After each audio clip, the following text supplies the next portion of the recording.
नमस्कार मित्रमंडळी. बऱ्याच दिवसाच्या नंतर मुंबईतनं ऊन तर आलं, पण महाराष्ट्राच्या वेगवेगळ्या भागांमध्ये अजूनही परिस्थिती सुधारलेली नाही आहे. तर मी तुमच्याशी आज खरं तर आसपास जेव्हा आपल्या अवतीभोवती जेव्हा खूप नकारात्मक गोष्टी घडत असतात आणि किंवा आपण कामाच्या वेगवेगळ्या पद्धतीच्या टेन्शनमध्ये असतो, जसं मी रिपोर्टिंग ज्या वेळेला करायचे ना, तर त्यावेळेला कामाचा खूप ताण असायचा. कारण मी ब्रॉडकास्टिंग मीडियामध्ये तेव्हा काम करत असते जेव्हा एकमेकांच्या बरोबर कॉम्पिटिशन हा जो प्रकार असतो ना, वेगवेगळ्या न्यूज हाऊस वगैरे ते नुकते सुरू झालेले आणि त्या दरम्यान मी रिपोर्टिंग केलेली आहे. तर तेव्हा कामाचा ताण असायचा.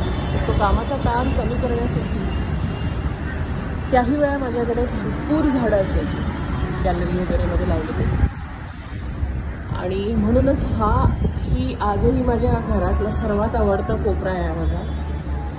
तर मग मी तुमच्याशी हे शेअर करते की मी ताण कसे माझे स्वतःचे घालवत असते. एकतर मला गार्डनिंगची खूप आवड आहे. तर हे सांगत असताना मी तुम्हाला हे सांगते की बऱ्याचशा गोष्टी आपण काय करतो की नर्सरीमधून आणतो आणि मग ते आपल्याकडे लावत असतो. पण तुम्ही जसं जसं गार्डनिंगमध्ये सिनियर होत जाता, तर त्याच्यानंतर तुम्ही मग जर्मिनेट करायला लागता. तर माझी आता सध्या ही स्टेज आहे की मी बरीचशी झाडं ही स्वतः जर्मिनेट केलेली आहे. मग तुम्ही ॲडेनम म्हणाल, ते पपईचे एक वेगळ्या प्रकारची पपई आहे आणि पिवळी असते म्हणजे. आणि हे जे तुम्ही बघताय ना, म्हणजे मोठी वेल आहे आता तिथून इथपर्यंत झालेली, हे गोल्डन पॅशन फ्रूटचं आहे. मी सिक्कीमला गेले होते, तिथून ते फळ आणलं होतं आणि त्याच्यानंतर सगळ्या बिया टाकल्या होत्या. त्यातल्या फक्त 4 जर्मिनेट झाल्या. त्याचं हे झाड आहे. तर हे टोमॅटोचं हे ते गावठी टोमॅटो आहे आणि त्याचं मी हँगिंगमध्येच लावलं आहे आणि हे बियांपासूनच केलेलं आहे. तर बरेचसे झाड आहेत ना. मी जेव्हा कलकत्त्यावरून येत होते त्यावेळेला तिथे रेड ड्रॅगन फ्रूटचं मला एक पान दिलं होतं एकाने. म्हणजे मला वाटतं मेन हे बघा, इथे जाडचं पान दिसतं तुम्हाला, हे तुटलेलं, हे ज्याच्यावरती रंग आहेत ते. आणि त्याच्यानंतर त्याचे आता 3 कुंड्यामध्ये झालेले आहे. तर मी माझ्या मित्राच्या आणि एका मैत्रिणीच्या फार्मवरती ते पाठवणार आहे. तर अशा पद्धतीने तुम्ही तुमचं काम, तुमचा चांगला वेळ, अर्धा पाऊण तास सकाळी लवकर उठायचं, साधारण 5:30-6ला वगैरे, आणि मग नंतर आपला अर्धा पाऊण तास या गोष्टींना दिला की दिवस खूप छान जातो. ठीक आहे. तर माझं हे स्ट्रेस त्यावेळेलाही म्हणजे हे जे काम आहे हे त्यावेळेलाही स्ट्रेस कमी करण्याचं एक साधन होतं आणि खूप मजा येते हे करत असताना. आणि मेन म्हणजे आपण ना ह्यांची ग्रोथ स्टेप बाय स्टेप पाहत असतो ना, ती कशी वाढत आहेत, कशी सुकून पडतात. पण त्याच्यानंतर आपण खूप शिकत जातो की बाबा ह्याचे बल्ब्स, ह्यांची बल्ब्स असतात, ती कशी आपण प्रिझर्व करायची वगैरे वगैरे, हे आपण हळूहळू शिकत जातो. आणि नंतर मग ते यूट्यूब्स वगैरे सारख्या माध्यमातून पण आपण ते करत जातो. तर एक ही माझी आवड आहे आणि दुसरी माझी शिवणकामाची आहे. म्हणजे आणि ती मात्र मला लग्नाच्या नंतर लागली. म्हणजे साधारण 12-15 वर्ष झाले तेव्हापासून मी शिवणकाम, हाताने शिवणकाम करते. म्हणजे मशीनवरती आपण खूपच जण करतो, पण मला हाताने असे पॅचवर्क वगैरे स्वतःच केलेले आहेत. मी हे स्वतःच केलेलं आहे. हे बघा, ह्याच्यावरती हे सगळे असे मजेशीर गोष्टींना तुम्हाला तुमच्यासाठी करतात. म्हणजे आपण घरात जातो गाईंच्या आणि सेम गोष्टी आपल्याला बघायला मिळतात. दुसरं हे असतं की आपल्याला ह्याच्यावरती खर्च करायचा आहे का, की आपण दरवेळेला बदलत असतो. तर ही माझी एक आवड आहे.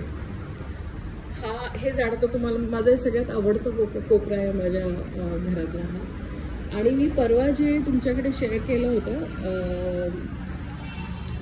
की माझे 2 बनून झालेत आणि 3रा मी बनवत आहे. ते 3ही आता बनून झालेले आहेत. हे कसं आपला सोफा असतो ना, भारतीय बैठकीसारखा सोफा आम्ही केला आणि त्याच्यावरती ना काय होतं की फिक्स असला ना की धुता येत नाहीत आपल्याला ब्रव्याच्या. तर मग मी हातानेच हे बनवले, पण त्याचे कवरसारखं ते नंतर धुता येतात आणि तर हे बघायला सुद्धा इतकं सुंदर वाटतं. तर मला ना बोहो पद्धतीने घर सजवलेलं आवडतं. तर त्याचा एक हे आहे. तर मग शिवणकामामध्ये तुमचा चांगला वेळ जातो. आता सध्या जे वातावरण झालं म्हणजे मराठा आंदोलन वगैरे जेव्हा सुरू झालं ना, तर त्या दरम्यान त्या सगळ्या बातम्या ऐकत असताना, त्याच्यावरती थोडे बहुत रिसर्च करत असताना, मग ते ऐकताना आपल्याकडे भरपूर असा वेळ असतो, तर ऐकताना मी भरपूर असे शिवणकामाची कामं केली. आणि दुसरं नोट्स काढताना डायरीज होत्या जवळच ठेवली, तर माझे दोन्ही कामं अशा पद्धतीने झाले. जसं मी सांगत होते की मला खूप आवड आहे गार्डनिंगची, तर सध्या इथला पार्ट सुरू आहे. हे एअर लेअरिंग पद्धतीने मी ह्याला म्हणतात ॲपल रोज, म्हणजे रोज ॲपल ॲक्च्युली. हा कलकत्त्यावरूनच आणलं होतं, बिया म्हणजे फ्रूट्स आणले होते. मी माझ्या फेसबुकवरती पण शेअर केले होते की असे हे फळं आहेत वगैरे, हे एकदम वेगळीच फळं आहेत वगैरे असं. तर ती फळंच्या बिया टाकल्याच्या नंतर अशी 2 रोपटी बनली होती. त्याच्यापासून आता मी 3 बनवते आहे, कारण आता हे एअर लेअरिंग मी कापले ना, मला वाटतं मी उन्हाळ्याच्या 1 महिना आधी वगैरे कापून तोपर्यंत ह्याच्यामध्ये मुळं आलेली असते. आणि एक झाड खालचं मुळांचं सकट आणि हे दुसरं इथपर्यंतचं असं मला म्हणतं. शंखपुष्पी किंवा आपण त्याला काय म्हणतो, हां, तर ह्याचे बियापासूनच लावलेलं आहे. मलबार स्पिनेचचं माझं तुम्ही बघू शकता, ही वेल आहे ती बियांच बी ठेवली आहे. हे बघा, ह्याला बिया येतील आता. तर हे बघा, आता ह्याला तर पूर्ण ह्याच्यामध्ये मलबार स्पिनेचला बिया यायला लागल्या, म्हणजे फुलं यायला लागले. माझ्याकडे मागच्या 2 वर्षापर्यंत खूप छान अशी द्राक्षाची वेल होती. ती वेल खराब झाली होती, पण नशिबानं मी काय केलं होतं, ही जी त्याची पानं म्हणजे काड्या येतात त्या तोडून मी दुसरीकडे लावल्या होत्या. आणि त्याच्यानंतर मग मात्र एक त्याच्यातली सर्वाईव्ह झाली ती ही. तर ही द्राक्षाची वेल आहे आणि ह्याला छान फूट यायला लागली. तुमच्या लक्षात येत असेल तर छान फूट यायला लागली.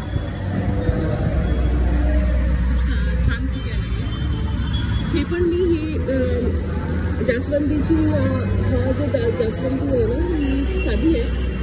तर मी कलकत्त्यावरूनच आणले होते. ह्याच्यामध्ये 3 कलर आहेत, पांढरी आहे, ही आहे, एक लाल आहे. तर माझ्याकडे एक मोठी जास्वंदी होती, ती माझ्या एका पत्रकार मैत्रिणीला मी तिच्या घरी ठेवायला दिली होती. तिने तिच्या आईच्या घरी ठेवली असं तिने मला एकदा सांगितलं होतं.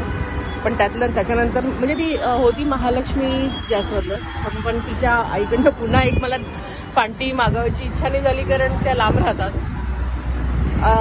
फाळशाचं हे आहे आणि हे आहे पेट्रियाचं झाड आहे माझ्याकडे. हे बघा, हे नवीन आणलेलं आहे मी. मला ह्याची वेल हवी होती, ती जनरली ना सर्वाईव्ह होत नाही और ठिकाणी, तर मला ती सर्वाईव्ह करून पाहिजे होती तेव्हा.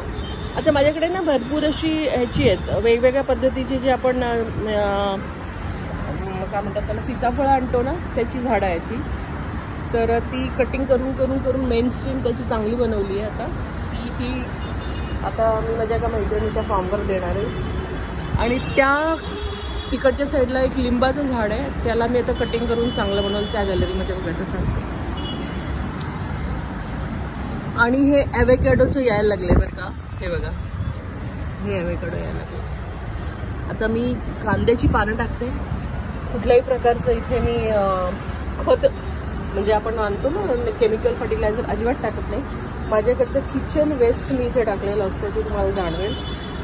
एन्झाईम्स बनवते आणि त्याच्यानंतर त्या एन्झाईम्सला 10 पट्टीने पाणी जास्त टाकून ते टाकलेलं असतं आणि त्याच्यावरती सर्वाईव्ह होणारी ही माझी झाडं आहेत. ही मेडेगास्कर वाईन माझी अतिशय आवडती आहे, कारण तिला आत्ता फुलं येऊन गेली, पण आली ना इतकं सुंदर वास येतो. काही म्हणतात की विदेशात झाडांच्या लावायची, काही असं म्हणतात की तुम्ही अशा कुंड्यात होता, दुसऱ्यांना खालच्यानं त्रास होतो वगैरे. तर बाय द वे मी कुंड्यांमध्ये माती टाकत नाही, कोकोपीट आणि त्याचं मिश्रण केलेलं असतं. पण झाडं मला आवडतात, त्याच्यामुळे कोणी किती नावं ठेवली तरी पण मी झाडं ठेवणारच माझ्याकडे. तर अशा पद्धतीने मला शिवणकाम आणि ह्याची आवड आहे. आणि एक सगळ्यात महत्त्वाचं जेव्हा मी रिपोर्टिंग करत असताना करायचे ना, ते माझ्या पर्समध्ये एक गुड डेचा पुडा असायचा, कारण ॲसिडिटी वगैरे होईल. त्याच्यानंतरही मला ॲसिडिटी झाली असं काही नाही आहे, छान झाली आहे अजूनपर्यंत. मी सर्वाईव्ह ॲसिडिटीतून बाहेर निघायचा प्रयत्न करते. पण ना मी त्यावेळेला चंपक नावाचं आणि आपण हे वाचायचो ना चांदोबा, ते तर लहानपणापर्यंत वाचलं होतं, पण टिंकल्स माझ्या पर्समध्ये खूप असायचे आणि त्याच्यामुळे माझ्याकडे टिंकल्सच्या मला वाटतं 200 वगैरे एपिसोड्स असतील, म्हणजे त्याची अंक असतील, इतकं माझ्याकडे आहे ते. मला आणि कधीच ते फेकावेसे वाटत नाही. प्रत्येकाची एक आवड असते बरं का. मी तुम्हाला खरं सांगू का, हा व्हिडिओ आसपासचं अतिशय स्ट्रेस भरलेलं वातावरण आहे आणि त्याच्यातून तुम्ही रिलॅक्स व्हावेत एवढ्यासाठीच टाकते.